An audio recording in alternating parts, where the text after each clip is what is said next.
The War for Independence. It matters because the Continental Army experienced several setbacks while fighting against the British military in a war that lasted many years. Eventually, the Americans, with the help of the French and other nations, were able to foil the British war strategy and win independence. The opposing sides. Guiding question. How did the opposing sides of the Revolutionary War compare with each other? On the day that the Continental Congress voted for independence, the British began landing troops in New York Harbor. By mid-August, they had assembled some 32,000 men under the command of General William Howe. British officials did not expect the rebellion to last long. The British troops, called Redcoats because of their uniforms, were disciplined, well-trained, and well-equipped. Compared to the British troops, the Continental Army was inexperienced and poorly equipped. Throughout the war, it struggled to keep its recruits and pay their wages. Although more than 230,000 men served in the Continental Army at various times, it rarely numbered more than 20,000 at any one time. Many soldiers deserted or refused to re-enlist when their terms were up. Others left their posts and returned to their farms at planting or harvest time. Paying for the war was equally difficult. Lacking the power to tax, the Continental Congress issued paper money. These Continentals were not backed by gold or silver and became almost worthless very quickly. Fortunately, Robert Morris, a wealthy Pennsylvania merchant and banker, personally pledged large amounts of money for the war effort. Morris also set up an efficient method of buying rations and uniforms, arranged for foreign loans, and convinced the Congress to create the Bank of North America to finance the military.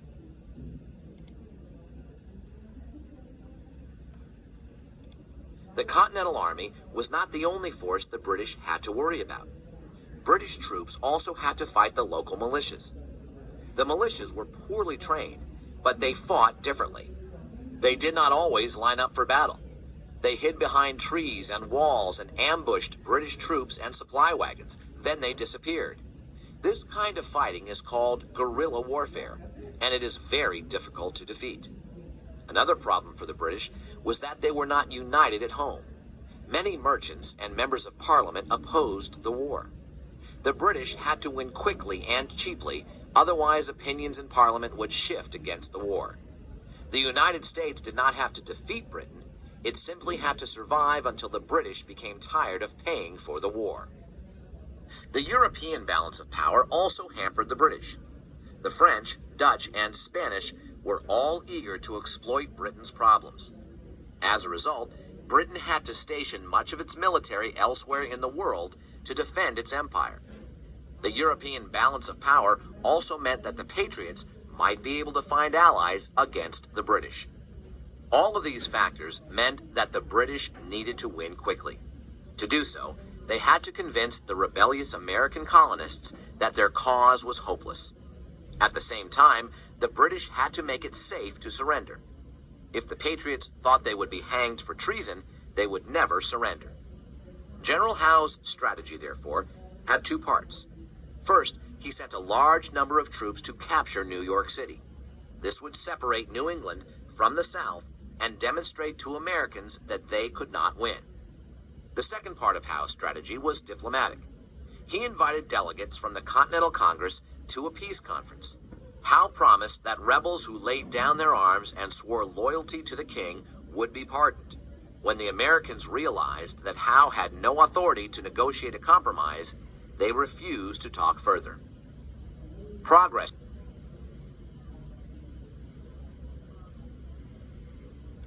Battles in the North. Guiding question.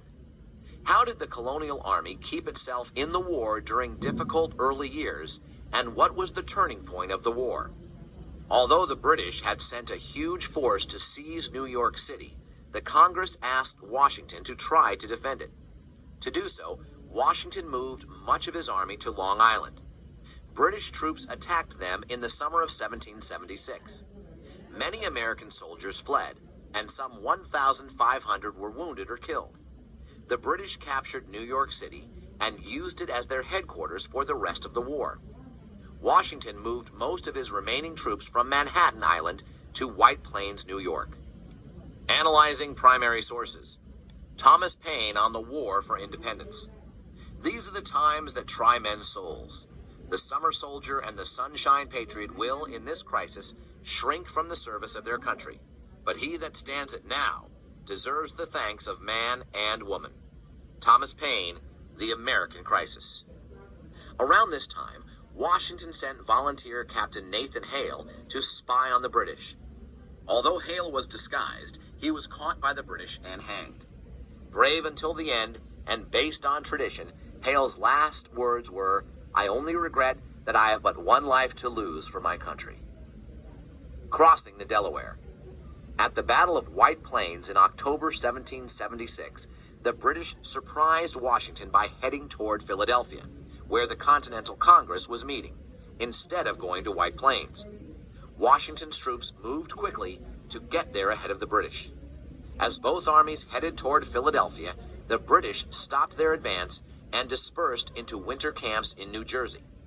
At this point, Washington tried something daring, a winter attack.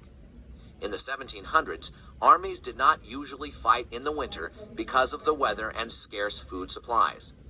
On December 25, 1776, Washington led some 2,400 men across the Delaware River and attacked a camp at Trenton in the middle of a sleet storm.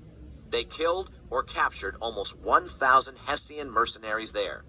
Several days later, Washington's forces scattered 3 British regiments near Princeton. Philadelphia falls. In early 1777, British General John Burgoyne, based in Quebec, developed a plan to isolate New England. Unfortunately for the British, they did not coordinate the plan. Burgoyne began marching south from Montreal on June 17, 1777, and General Howe did not move his 15,000 troops until July 23rd, when they traveled by ship to Maryland and attacked Philadelphia. Howe defeated Washington at the Battle of Brandywine Creek and captured Philadelphia, but the Continental Congress escaped and no Loyalist uprising occurred. Howe also failed to destroy the Continental Army, which set up its winter camp at Valley Forge. Joining Washington at Valley Forge were 2 European military officers, the Marquis de Lafayette from France and Baron Friedrich von Steuben from Prussia. These officers helped Washington improve discipline and boost morale, or feeling of confidence, among the weary troops despite the camp's harsh conditions. Bitter cold and food shortages killed more than 2,000 men. The Battle of Saratoga. In June 1777, General Burgoyne and about 9,500 troops marched from Quebec into New York. Another 900 troops, under the command of Colonel Barry St. Leger, headed down the St. Lawrence to the eastern end of Lake Ontario. There they joined more than 1,000 allied Iroquois warriors and headed east toward Albany. At first, Burgoyne's troops easily seized Fort Ticonderoga. The Congress fired that region's commander and replaced him with General Horatio Gates. Meanwhile, the British and Iroquois forces were driven back by American troops led by General Benedict Arnold.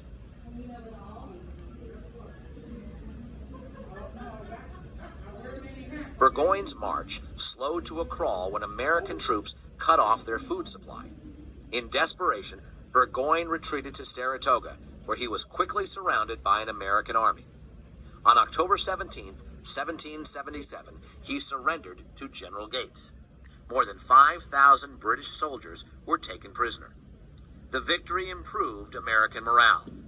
Benjamin Franklin and others were sent to France in September 1776 to ask for troops. The French had not been willing to risk war until they believed the Americans could win. Because of the victory at Saratoga, the French were convinced.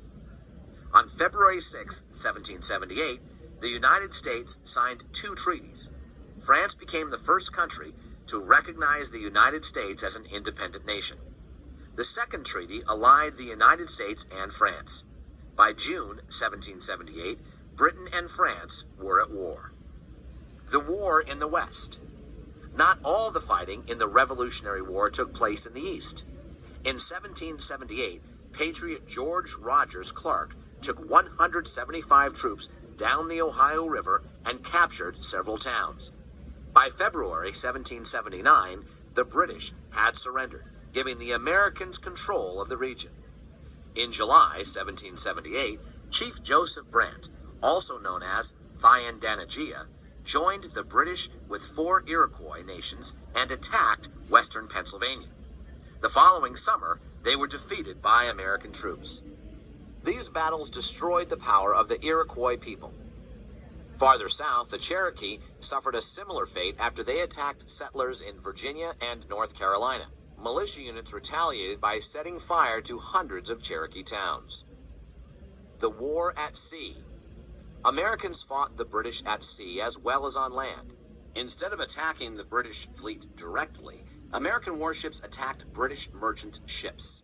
By the war's end, millions of dollars of cargo had been seized, seriously harming Britain's trade and economy.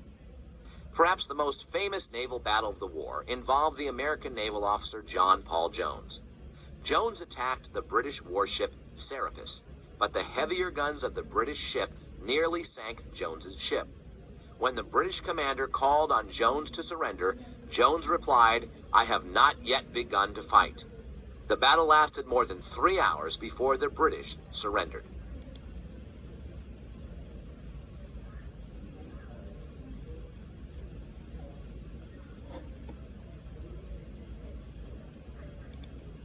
Battles in the South. Guiding question: how did the Revolutionary War end? After the British defeat at Saratoga, General Howe resigned. He was replaced by Sir Henry Clinton, who ordered the British troops in Philadelphia to abandon the city and return to New York City. Clinton wanted to gather all his forces in one place before beginning a new campaign.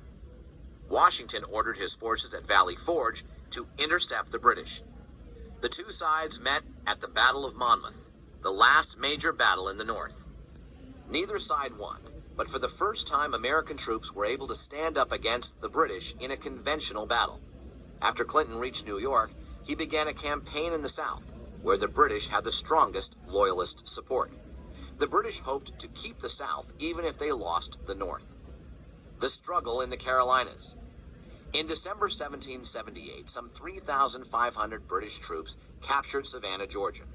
They seized control of Georgia's back country and returned the British royal governor to power. The next objective was to capture Charlestown, South Carolina, the largest city in the South. Clinton attacked Charlestown, his forces quickly surrounding the city, trapping the American forces inside.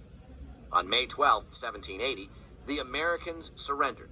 About 5,500 Americans were taken prisoner, the greatest American defeat in the war. After capturing Charlestown, Clinton returned to New York, leaving General Charles Cornwallis in command. The Continental Congress then sent General Horatio Gates to defend the South Carolina backcountry. His attempt to destroy a British supply base at Camden, South Carolina, failed. The Battle of Kings Mountain. After the Battle of Camden, the British began subduing the Carolina backcountry. 2 British cavalry officers, Banastre Tarleton and Patrick Ferguson, led many of the Loyalist forces in the region. These troops became known for their brutality. Enraged at Ferguson's tactics, the Over Mountain Men, as they were known, put together a militia. They intercepted Ferguson at Kings Mountain on October 7, 1780, and destroyed his army. By late 1781, the British controlled very little of the South.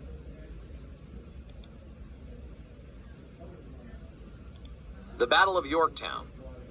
In the spring of 1781, Cornwallis marched into Virginia.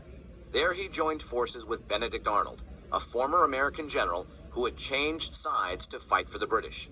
The British gave him command of British troops and ordered him to Virginia. After Arnold joined Cornwallis, the British began to conquer Virginia. Then, a large American force led by General Anthony Wayne arrived.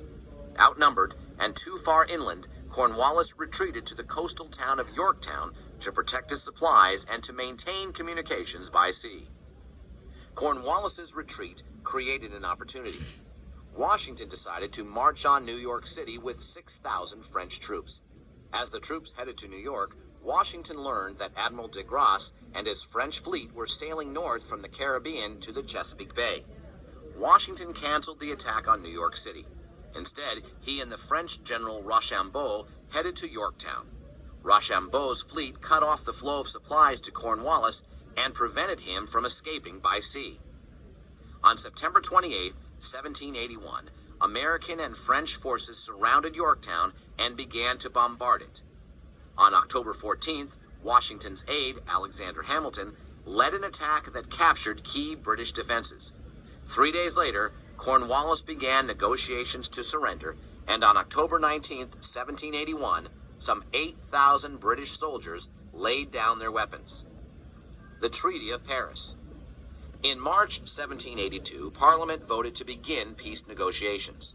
John Adams, Benjamin Franklin, and John Jay conducted most of the negotiations for the United States. On September 3, 1783, 3 treaties were signed between Britain and the United States and between Britain and France and Spain. In the final settlement, known as the Treaty of Paris, Britain recognized the United States of America as an independent nation, with the Mississippi River as its western border. Britain gave Florida back to Spain, and France received colonies in Africa and the Caribbean. On November 24, 1783, the last British troops left New York City. The American Revolution was over. A new nation was born.